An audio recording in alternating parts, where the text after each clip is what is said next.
you mentioned the professional class, Yeah. and they're the people the Democrats listen to and they're supposedly for. So what differentiates how the professional class kind of views politics and views the system or the structure of our society versus, your ordinary working class person views it? It's okay. So it's professionals tend to be. This is just a sociological definition here.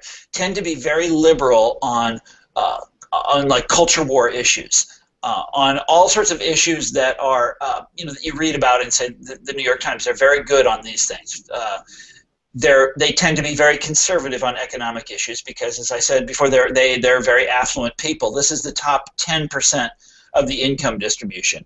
And one of the things that's kind of fascinating about these guys is that we wonder why the Democrats don't really care about or don't do very much about income inequality. This is the great problem of our time, as President Obama has said so many times. Why aren't they, mobilized about this? Why aren't we doing all sorts of things about this? And one of the reasons is that this group that I'm describing, the professional class, has done real well in the years of inequality. They're the top 10%. They're doing great. They're not the Koch brothers. They're not the Walton family. They're not the people at the very top. But a lot of them are doing extremely well. And so, yeah, they tend to believe in markets. And they believe in expertise, and they believe in an economy. The economy is run by people who have advanced degrees. They look at Wall Street and they say those are sophisticated people. It's right and correct for them to be running the economy, and this is, by the way. So you can once you understand this, you start to understand why Democrats have done some of the weird things they've done in the last, since the days of the Clinton administration right up to now. I mean, why do they bend over backwards to be so nice to Wall Street?